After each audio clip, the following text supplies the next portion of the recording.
What are we even talking about when we talk about true crime? I'm Rebecca Sebastian, host of the weekly interview format podcast, Dialogue, a true crime conversation. Join me every Wednesday for a new conversation about justice. We live in a post-truth society where justice is elusive.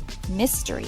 All of a sudden he was startled awake and he couldn't remember having heard the sound, but he remembered the feeling of having heard a sound. Crime. It's the number one thing victims of crime say afterward is, I knew not to get in the elevator with that guy, open the door to my apartment, walk across that dark street. Cults.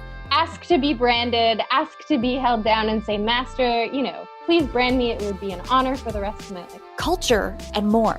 This system is so ingrained and in so many facets of society. We're talking about the criminal legal system, but it goes far beyond that because this is something that's just really in the consciousness of everyone. And once a month, we'll be shaking it up and lightening it up with some true crime trivia. Dialogue, that's Dialogue with a D-I-E, is available on all podcast listening platforms. A Conspiracy for Two. I'm Rebecca Lieb. I'm Jason Horton. And this is Ghost Town.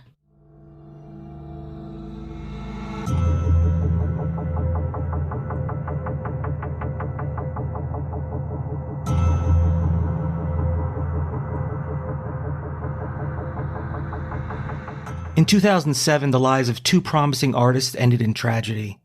Their journey takes us from Los Angeles to New York by way of paranoia and conspiracy. This is the story of the Golden Suicides.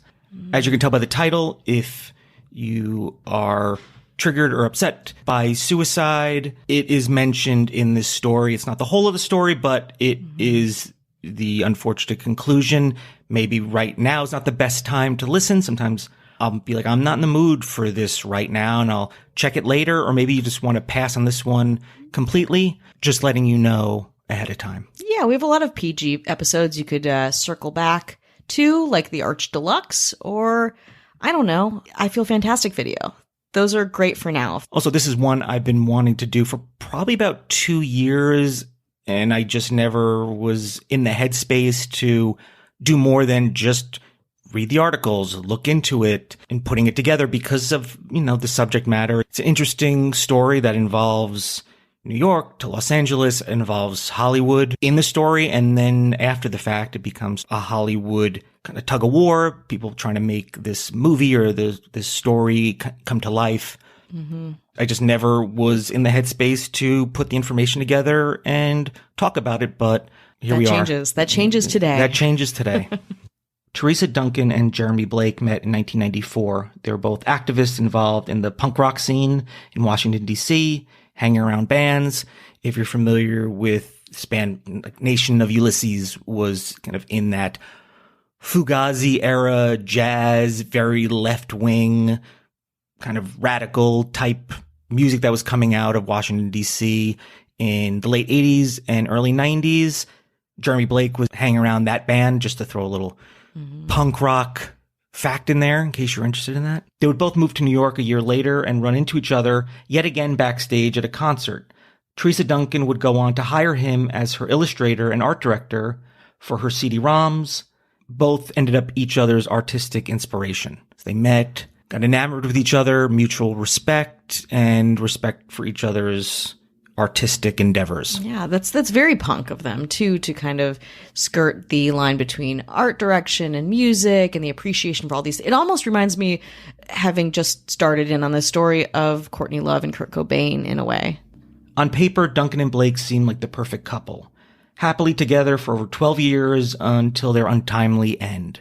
Duncan was a very promising actress, game designer of multiple award-winning CD-ROMs, such as Chop Suey and 00, film director, and just a classically attractive person. And Jeremy was a classically attractive person.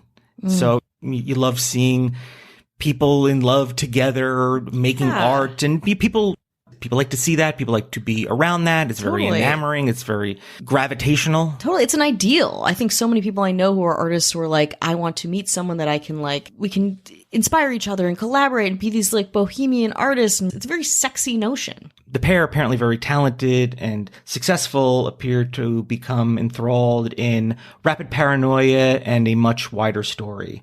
The couple had been living together in New York since 1995 and moved to Los Angeles in 2002, both kind of riding the wave of success and getting work, which is not always easy. It ebbs and flows, but for them, they seem to have a pretty consistent amount of success. Duncan was struggling to get her script for Alice Underground made between 2002 and 2004, which was something that became very upsetting to her, that she was close to getting this script made and it just did not come to fruition. In her attempts to find backing for her film, Duncan openly would boast how she acquired rock star Beck to act in the movie. Beck is a somewhat central figure to the story. Interesting. Not controversial. Not controversial at all, unless you think it's going to be completely controversial. Then it's very controversial. Correct. She stated that they had met repeatedly to discuss the movie and his involvement. Beck, however, emailed Vanity Fair to say this was not true. Straight to Vanity Fair with the truth. Sure, Beck.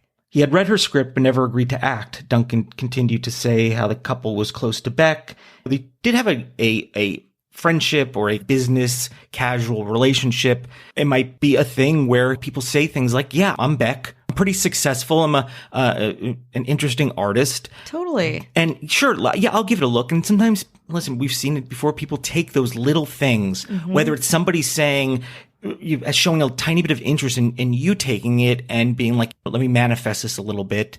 And it turns out to not necessarily be true. Or Beck said, yeah, I'm definitely down to do this. I can't wait to do it. And then for some reason was like, no, it's wrong. That's incorrect. We were just talking about this before we recorded, the idea of overpromising or having a relationship that you think it's different than what it actually is. That also feels like it's like you're setting up in LA, especially in entertainment. We both know this, like where you meet people, you're friends with people, and every once in a while friendship skirts the line into professional shit and you don't know how to handle it, or maybe you handle it not the best way you would like, and all of a sudden, like, you're saying things that there's a total dissonance between these two things. And at the level of like Beck too, his involvement, especially at that time, could be career making or career breaking. So if you're casual couples friends with him and want a favor, like, that's a big time ask. Duncan was very frustrated and upset over the setback and would blame the Church of Scientology. Which, I'm not mad at you blaming them. Is it their fault? It doesn't really matter. Yeah, did they say, no, Beck couldn't do this? Also, like, anytime you're like, the point in the story, enter Church of Scientology, you're like, this is not going to go in a good way? And I'm not a huge fan of the Church of Scientology. However, that does not mean they're culpable in this story in particular. Yeah. I don't know, but I'm just to be in for the sake of fairness, that's my personal opinion on it. Yeah, maybe there's more to the story that we don't know, but that sounds like it was just a friend, either Beck overpromising or the friend Duncan reading more into it than what it was. Tale as old as time, trying to get a screenplay made, having a little bit of success to maybe push off of, but not quite enough to get it done, and that going south. Beck publicly told the New York Times about his involvement with Scientology, but stated he had nothing but good things to say about them and would never have told Duncan and Blake that he wanted out of the church like they would claim. So he also made claims that he wanted out of the Church of Scientology. So were they Scientologists too? No. Okay. They were not Scientologists, but Gotcha. Beck was, and I think they were kind of using and weaponizing and making a point of contention to the Church of Scientology. Got it. And Beck just having probably this pure person is like, who are these people? What's happening? You need to answer for this, because they have had enough clout to make statements and eventually answer for this, unfortunately. Only a few years later, in 2006, Blake had sent an email to a friend of his depicting how the couple had decided to move back to New York after having to leave their Venice bungalow upon receiving notice from their landlord that they were not allowed to stay. Blake went on to tell his friends that Duncan and himself had been harassed and defamed by crazy Scientologists. So here's where their paranoia that Scientology is the cause of anything that was an inconvenience, anything that was deemed negative, was directly because of the Church of Scientology and their campaign against them. Yeah. This is interesting because it sounds like we're about to maybe defend the Church of Scientology a little bit. I think, to be fair, there's a lot of things to not defend them for, but in fairness, I don't think you would add this in particular to the list. But in defense of Duncan and Blake, if you're not familiar with Los Angeles, and this is in many, many cities, but it's hard to be in Los Angeles and not see a reminder, a looming reminder that Scientology has a huge presence here. Yes. By the buildings, by the iconography. So if you're someone who, for some reason, you've got this little kernel of something that may or may not be true in the tiniest sense, but you're constantly reminded about Scientology's kind of stronghold on Los Angeles and the artist community and the entertainment community, it's a little understandable that would exacerbate it. I always say that word wrong. Exacerbate. Exacerbate? Like masturbate with an X. Never mind. Okay. You know what I'm saying. But like, for example, I'm not a Scientologist. I've never signed anything about Scientology. I get at least once a week a flyer or paraphernalia from them. And again, no affiliation, never have been at an event of theirs, don't have any Scientologist friends. Just so you know, kind of the casual reach of Scientology in LA. The Church of Scientology has since denied knowing the couple. Blake continued to appear paranoid towards the Bush administration, who was in power at the time, as well as calling out a few media companies for leaning towards Republican. I have no issue with that. No, that sounds good. How you let it steer your life, maybe? It appears that one of their neighbors, also a couple who go on to state how Duncan continuously would show up at their apartment while Blake was away to harass, accuse the girlfriend of being a quote-unquote cult whore, and even went on to send letters to her filled with defamation and implications that the girlfriend was involved in Scientology. A little bit of that, I suppose, to use the word witch hunt, where everyone's pointing fingers, but it's just them pointing fingers at people going, I don't like the way you looked at me. I don't like the way you tried to tell me to pay the rent.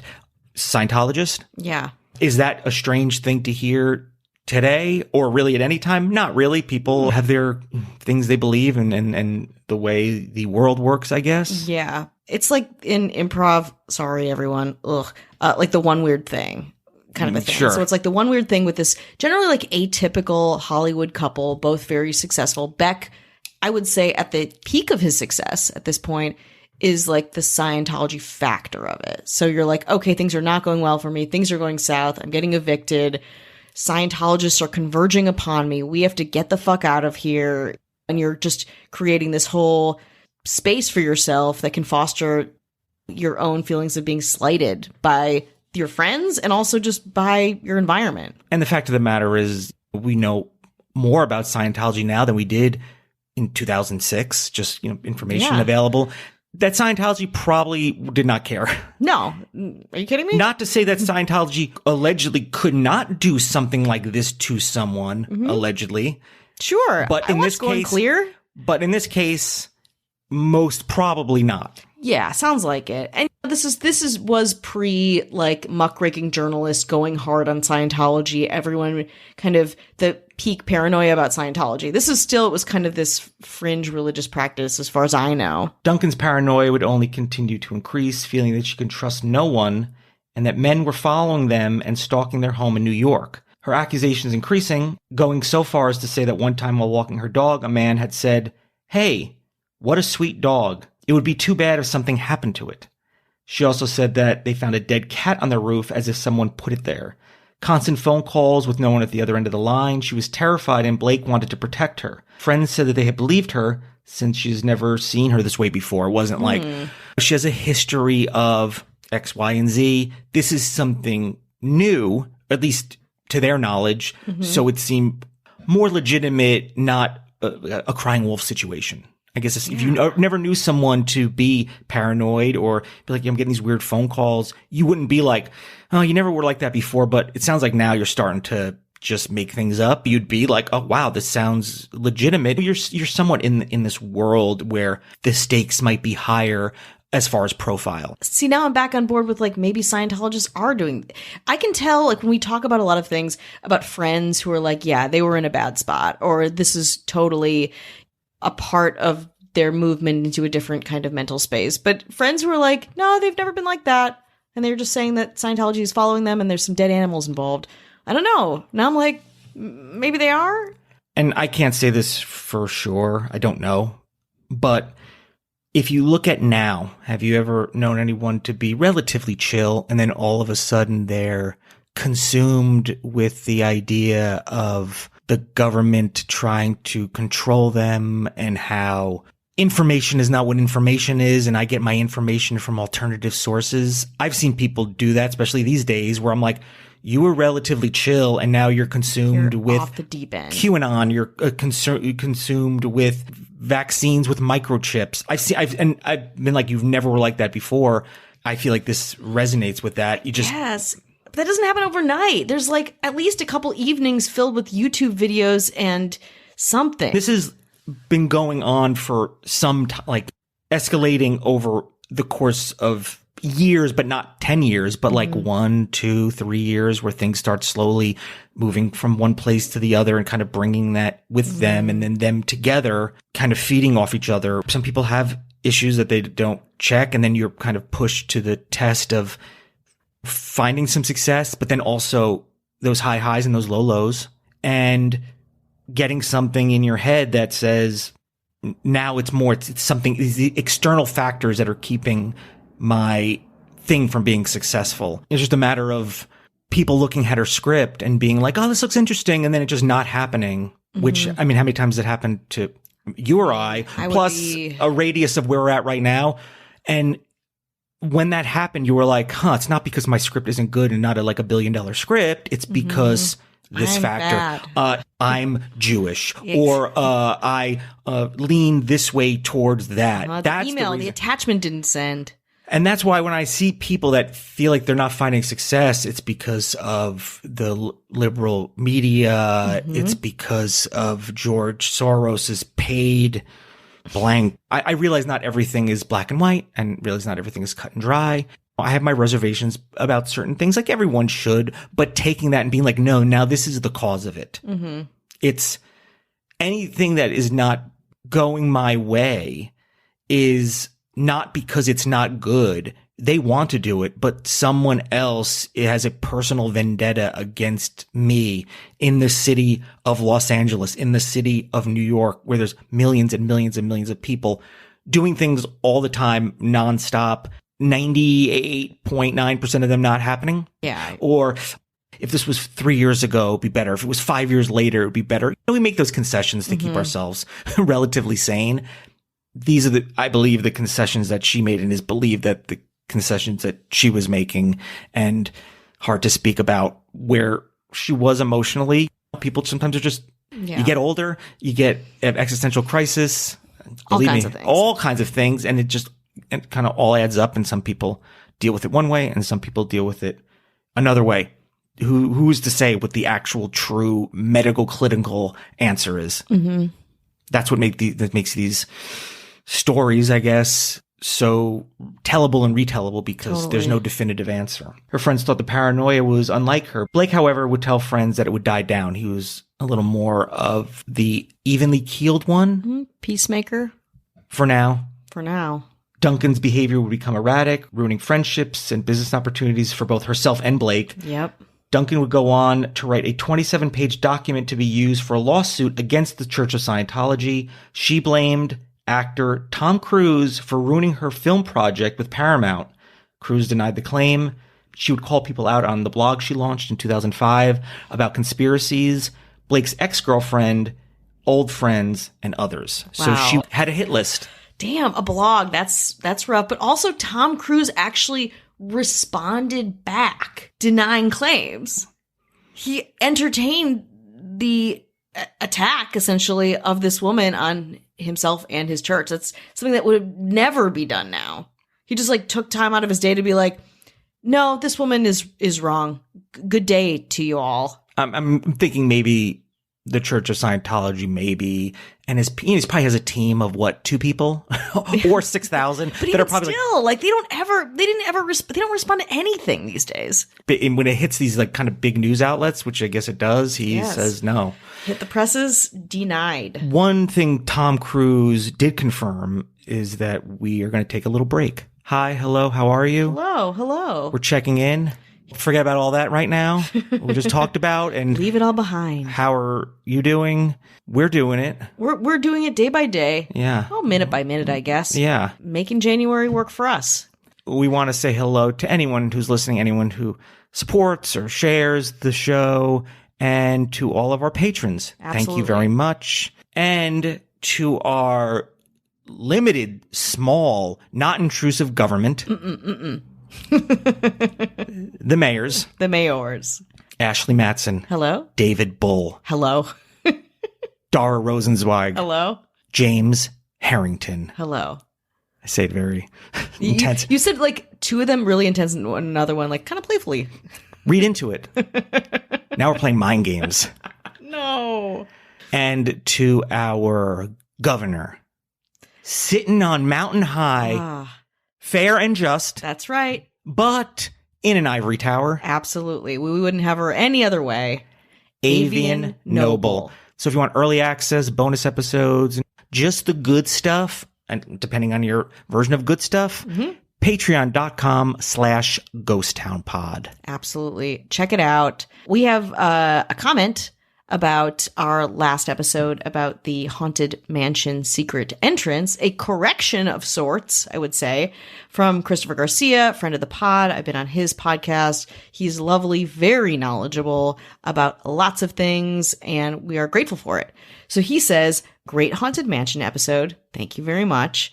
I wrote a doc about the ride, and that door has actually always been there and was part of the original design when it was going to be a walkthrough like my beloved Winchester House. A Winchester House shout out too. Amazing. So the door has always been there, and that's kind of an interesting spin on it. Again, I'm very curious to see it myself. Who knows when I'll get to Disney at this point. Thank you, Chris. Thank you. Keeping us in check. Honest. Yeah. So let's go back to New York City. Okay. St. Mark's, little Greenwich Village, place that I used to hang out in back in the day when I was rocking and rolling. Ooh. In early January of 2007, the couple would move into the St. Mark's Church Rectory in New York and almost immediately befriended Father Frank Morales. Morales was also quite interested in conspiracies. More fuel to the fire. The apartment at the rectory was quite beautiful and said to be haunted by famous individuals such as Edgar Allan Poe and Harry Houdini. The couple had one issue, though, finances. That's usually Ain't it the way? Morales felt they belonged there, and after they borrowed money for the deposit from family, the place was theirs for $5,000 a month. Whoa. We're talking 2007. Oof, that's rough. That's a lot of money. When you're already down and out, had to leave LA because you couldn't stay in that apartment. Now you want to stay in an expensive church area? It's St. Mark's in 2007. I mean, still $5,000. Just do the math and be like, does that seem reasonable? Yeah. Probably not. Scientologists can probably get in there too, you guys. Blake had a very important art show coming up and needed money, so he would accept a consulting job at Rockstar Games. Rockstar. They created Grand Theft Auto. I've heard of that. It's a hot ticket item. Where he had worked 10 years prior. He did not want to go back, but they needed money. They were both drinking more frequently, paranoia only continuing. Morales claimed that Duncan would reach out to him about what troubled her. She would often ask Morales to share his conspiracy theories when out with friends, which in nightclub settings felt odd to him. He's like, that's interesting. Yeah, that makes sense. Kind of a downer. Blake told Morales he had purchased a gun for protection as the couple's worries grew and grew. So, another tale as old as time with increasing paranoia, bringing firearms into the mix. Never a good idea. A psychiatrist friend of Blake's was concerned for him, and although interview footage of the couple with Blake talking about his artwork showed them as happy and just as in love as they'd always been, Duncan would organize a fundraiser for the church. They'd become frequent attendees to Sunday Mass. Interesting joining a church when you felt like another church. I know it's different. I'm not saying it's the same thing. But also with paranoia, like you said before, so many things lead to the justification of certain actions. They would, however, not make an appearance that night, which Morales found odd. The night before Duncan's death, the couple had met at a restaurant with film producer Carrie Woods and George Pelikanos. They seemed interested in their ideas for a new movie called Nick's Trip. Things seemed promising for the couple. The next day, July 10th, Blake had come home to go to lunch with Duncan like he normally did. No one knows where they went or what they talked about. Later that night, around 7 p.m., Blake returned home from work. He invited Morales upstairs, where he had met in the church's garden. Morales said he would join them in a few minutes. 10 minutes later, the police arrived at the home. Morales rushed up the stairs to the apartment to find Blake hysterical, screaming, "This can't be happening."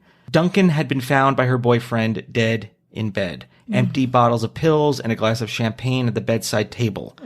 Her face seemed frozen in a smile, one hand reaching up to her face. Morales would stay with Blake until the body had been removed, and friends arrived to care for Blake. Her death was too hard to believe or understand for those that knew her. Blake said he would continue his upcoming art show, and he would have it once he recovered, which unfortunately he never would. A week after Duncan's suicide on July 17th, Blake had been meant to travel to Detroit with friends the next day. He went to work like normal, insisting to friends he felt okay, but he never came home. He said he was going to visit a sound designer friend who lived in Brooklyn, but never showed up. It turns out after leaving Rockstar offices, Blake had taken the train to Rockaway Beach, where his mother had been born. He stripped his clothes, left them on the beach, and walked into the water. Around 8 p.m., a woman called 911, saying she thought she had seen a man, matching Blake's description, walk naked into the water and never came back. On the back of a business card left with his work clothes, it read, "I am going to join the lovely Teresa." On July 22nd, fishermen would find his body washed up in New Jersey. God. So just walked into the water and never came out. And also, I mean, these details are just so haunting. The smile on her face, him going to the place where his mother was born. It just feels so charged and sentimental, and not that it's ever not emotional, but just these details are just so raw. The couple's tragic love story piqued major media attention in New York and even piqued interest in a film. At the time, author of American Psycho, Bret Easton Ellis, was hired to write the screenplay.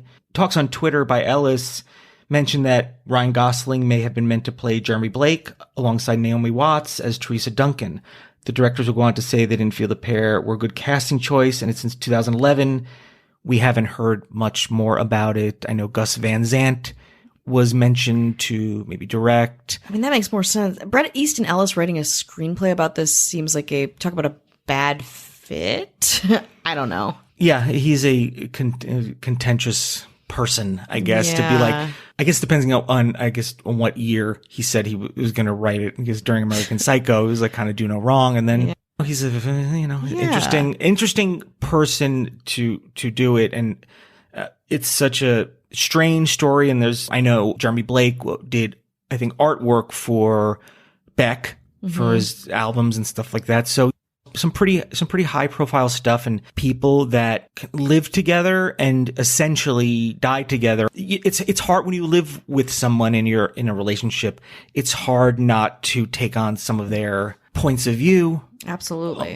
Whatever it is. Now I like to eat Hungarian food, or now I do like to watch movies with subtitles, or maybe now we share different moral or social values. Yeah, we're both doing keto.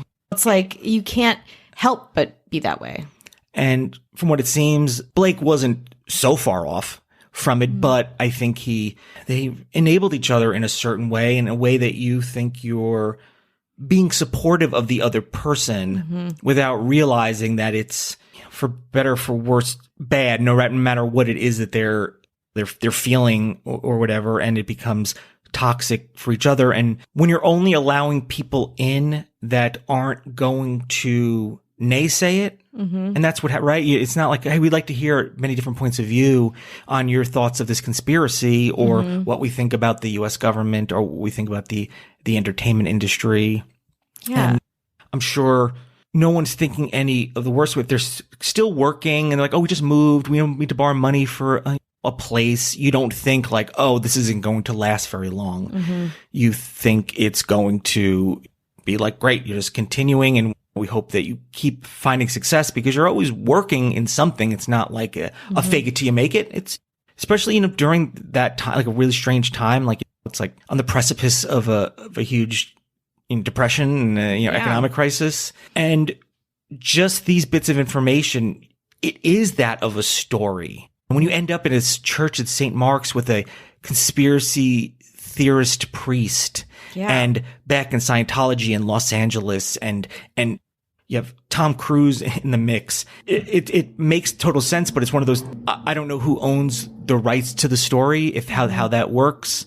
And it seems to be in some kind of limbo if people think like this is not interesting enough to tell or make a movie about, or if we don't have all the moving pieces or the right people behind it. But there's the Vanity Fair article is probably the centerpiece of the message of this, is where I first saw it. Golden Suicides is something that kind of was born from that, giving this a title, and like you said, it's romanticizing it. Absolutely. It's adding something to it that sometimes you need to put a title on it to keep the story going. Just as we talk about hauntings, the woman in white, the woman in black, Totally. the when you talk about Serial killers, the Night Stalker is going to keep the story going more than Richard Ramirez was killing a lot of people for a certain amount of time. Exactly. I think the romance, and you put enough of these kind of mixed bag factors in, Scientology, paranoia, the art world,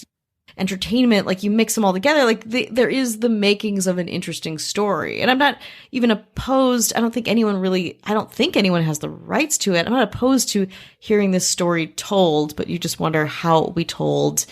And it feels like there's so much that's kind of up in the air about it, even with why did he walk in the ocean? Was it because he was also hooked by conspiracies and was like, I'm next, I have to do this next? Or was it guilt, like an all-consuming guilt about what happened to his partner? Like I don't know if there's more to know about this, or if there's more interviews to be had, or if this is just kind of what we get. I think there's some after the fact things which always kind of happen. People that know them, I maybe notice this, or maybe people don't want to admit that. People don't want to take, hey, I don't want to preserve their memory. I want to kind of air their dirty laundry about things that I saw. It depends on the kind of person you are, and if it's really bring peace to it, or is it just adding to your own personal involvement in it? And that's really, I guess, depends on your point of view or your opinion on that. But he went back to work. I mean, this happened and he's working. Yeah. There's no, hey, listen, I'm going to chill for a second. I'm going to be with family. I'm going to seek therapy. He was back at work. This happens like a week apart. Like this is like a short amount of time apart. Oh, so it's, yeah. Get a massage, talk to a therapist. Do not call back.